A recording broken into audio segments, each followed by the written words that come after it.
तो उनका हमेशा से एजुकेशन की तरफ बहुत ऐसे रुझान था।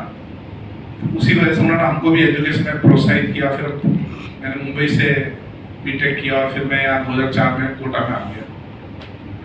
उसके अलावा मेरा 2-3 इन्वॉल्वमेंट और रहता है। मैं इंटरनेशनल और नेशनल ऑथर भी हूँ।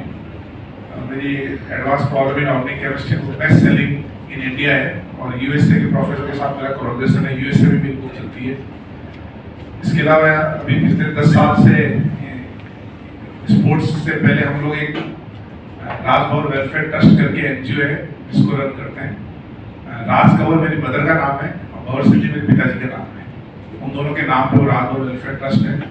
वो ट्रस्ट बेसिकली जोधपुर, कोटा, पाली, जयपुर, बाड़मेर, जैसलमेर इन 6-7 शहरों में हम लोग क्या करते हैं, मारवाड़ में, वेस्टर्न राजस्थान में हम पानी की सप्लाई करते हैं। वहाँ तो पानी एक बहुत मेजर इशू है, तो वहाँ जगह जगह अपने पाल बना रखे हैं।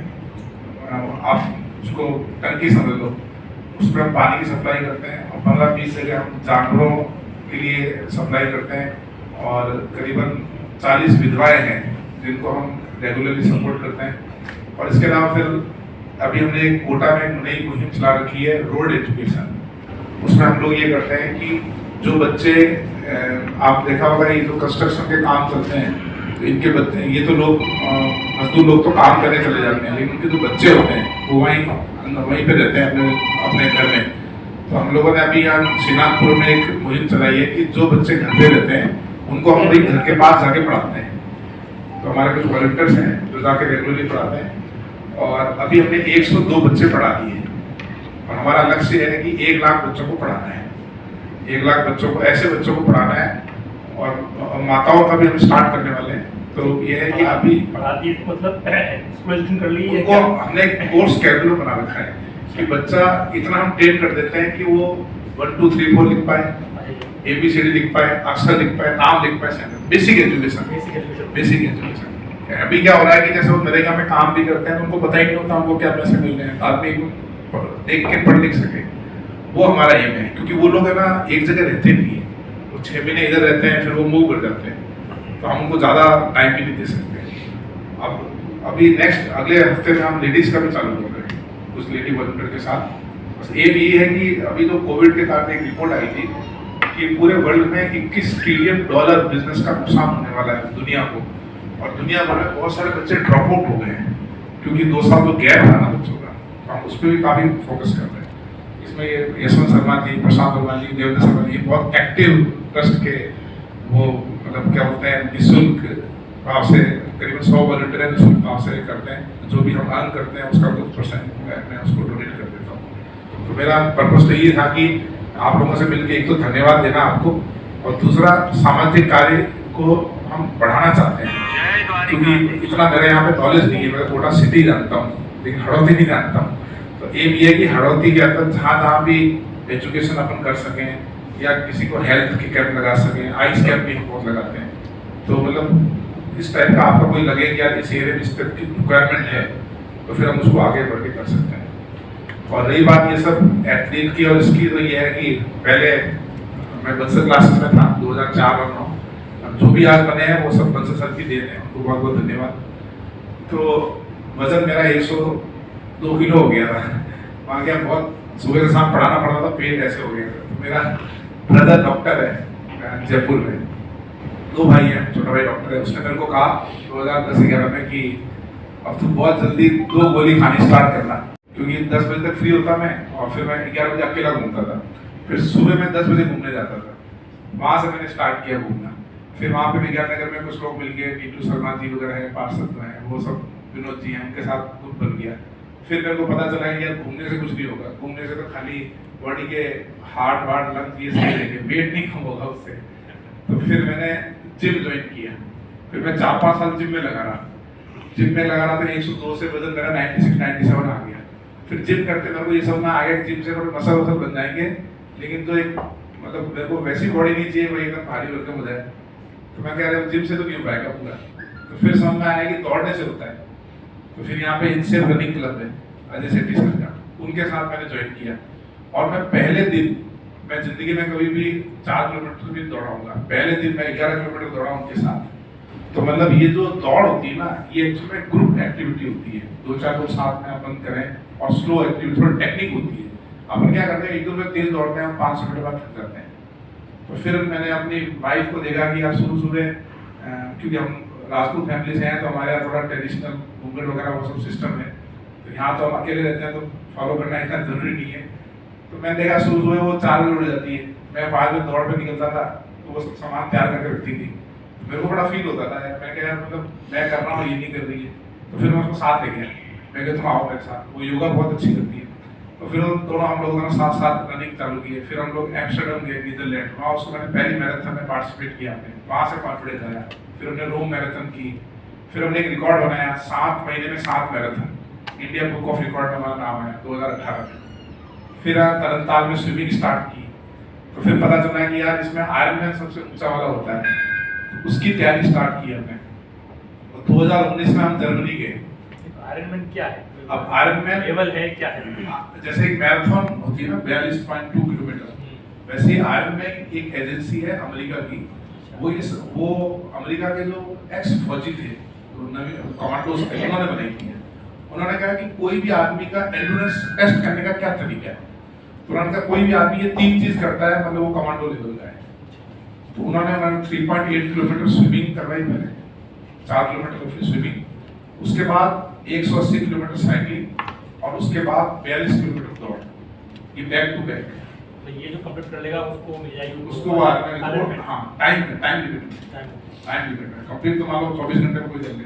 कोटा में भी हर साल कोई ना कोई आयरन बन ही जाता है। अभी इस साल जैसे हम दोनों बने हैं, और एक अभी कजाकिस्तान से करके आए हैं स्वप्निल जी, इस साल हम 3 लोग बने। मेरा पड़ोसी है, वो भी आयरन है। तो ये सुन यार हर बार कोई ना कोई नया आप मतलब कहाँ पे? महावीरनगर थर्ड। हाँ, एक नगेश गुप्ता जी बन के आए थे। हाँ, तो वो इवेंट जिम डाल दिया उन्होंने, जिम चला। हाँ बिल्कुल, वो पहले आए थे, मैंने नगेश गुप्ता जी। नहीं, इस कंपटीशन में पार्टिसिपेट किया कुछ क्लासिक ऊपर में लेकिन क्या है कि मतलब उसमें एक प्रॉब्लम ये आती है अपने इंडिया में कि आप पार्टिसिपेट तो कर लोगे, लेकिन जो वीजा मिलता है ना, ये वीजा वाले बीच में चेक करते हैं। ये इतने बड़े बड़े जो एथलीट्स और नेशनल प्लेयर इंटरनेशनल प्लेयर है, वो करी इसमें फाइट कर पाते हैं। नहीं, क्योंकि उनको तीनों स्पोर्ट्स में नहीं करना होता है ना। जैसा आप किसी रनर को बोलोगे कि तू ये तीनों कर, वो नहीं करेगा, क्योंकि अपने इंडिया में क्या होता है, स्विमर स्विमिंग ही करता है, साइकिलिंग करता है, रनिंग ही करता है, इसलिए इसमें पार्टिसिपेट नहीं करते हैं। और थोड़ा साइकिलिंग कितने किलोमीटर? साइकिलिंग 180 किलोमीटर होती है, दौड़ 150। नहीं दौड़ 42 42.2, मतलब 3.8 स्विमिंग, 180 किलोमीटर साइकिलिंग और 42.2 दौड़ होती है बैक टू बैक। कितने समय में हो जाती है इसमें? जैसे मैं जहाँ गया था वहाँ पे 17 घंटे का कट ऑफ था, कि आपको 17 घंटे, उसमें 3 कट ऑफ होते हैं, मतलब आपको स्विमिंग 2 घंटे 20 मिनट के अंदर अंदर करनी है, और साइकिलिंग फिर आपको करनी है 7 घंटे 40 मिनट में, फिर बाकी 7 घंटे में आपको रनिंग करनी है। ये कट ऑफ क्लियर करते हैं, 2 घंटे 20 मिनट स्विमिंग, 7 घंटे 40 मिनट साइकिलिंग। को अपनी बॉडी को 3 चीज़ों की रिक्वायरमेंट होती है, कार्बोहाइड्रेट की, और ये शुगर, सॉल्ट की, और वाटर की।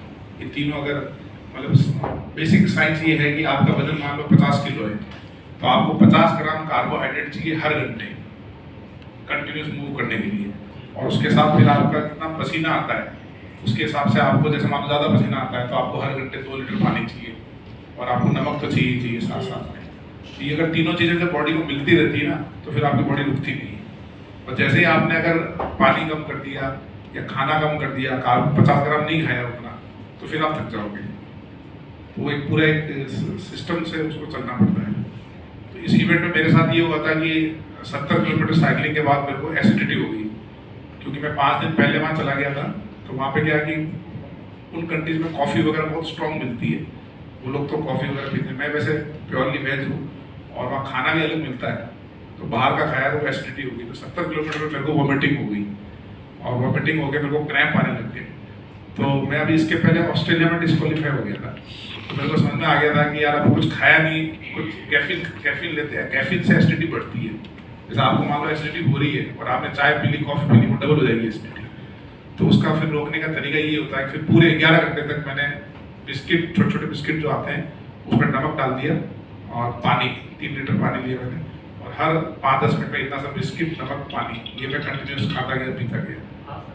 और फिर रनिंग में मैं और मेरी वाइफ दोनों साथ साथ थे, तो उसने पानी की बोतल ले ली और मैंने ये नमक और ये बिस्किट ले लिया। इस इवेंट करने के पीछे जो मेरा एम ये था कि अपने घर में जो लेडीज़ हैं, अपनी जो माताएं हैं, बहनें हैं, उनको एक्सपोजर नहीं मिलता है। अपन थोड़ा मतलब ट्रेडिशनल लोग हैं, इंडिया इज ट्रेडिशनल कंट्री, जो वेस्टर्न कंट्रीज में जैसे इक्वल राइट्स हैं। तो मेरा एम ये भी था कि एक समाज में और एक पूरे कंट्री में मैसेज देना कि यार हमारे घर में जो लेडीज़ है वो, मेरा पर्सनल मानना है कि हमसे ज़्यादा कैपेबल है। हमारी जो माता है जिसमें पूरा घर की रीढ़ की हड्डी होती है, वो घर चलाती है, पूरा इतना स्ट्रेस देती है, वो बहुत कुछ कर सकती है। तो उनको अपने को मेन स्ट्रीम में लाना चाहिए। मेन स्ट्रीम में लाने का मतलब ये है कि आप उनको थोड़ा एक्सपोजर दो फिजिकल एक्टिविटी का, क्योंकि उससे उसका स्ट्रेस कम होगा, उसके कई डिजीज कम हो जाएंगे, और हो सके तो आप अपने बिजनेस में इन्वॉल्व करो उसको। तो उसका इन्वॉल्वमेंट जितना बढ़ता जाएगा ना, मैं आपको अपने एक्सपीरियंस से बताता हूँ कि आपका घर का माहौल ही चेंज हो जाएगा। 7-8 साल से स्ट्रेस बिल्कुल मिनिमम हो गया। तो मतलब लेडीज को तो प्रोत्साहित करने का जो एम था, इसलिए मैंने कहा अगर अपन सिर्फ मैराथन करेंगे नहीं, मैसेज नहीं जाएगा। इस चीज का जो हाईएस्ट लेवल है वहां जाके करके करेंगे तो मैसेज जाएगा कि हाँ यार मतलब बाकी लोग भी कर सकते हैं। अभी गांव में क्या होता है, सुबह 9 बजे आदमी खाना खा के निकलता है, शाम को आके खाता है। तो आप 2 टाइम खाने का नियम बना लो, और सुबह जो खाना है ना जल्दी से जल्दी खाओ। मतलब कोशिश करो कि आप 9 बजे आप खाना खा लो। उससे क्या होगा कि वो एक्चुअली जब अपने उल्टा चलता है, अपन जब दोपहर में जब अपना डाइजेशन कम होता है, अपन उस समय खाते हैं, फिर रात को जब बिल्कुल स्लो हो जाता है डाइजेशन, हम दबा के खाते हैं, तो वो आपको फूड को है ना सुबह की तरफ से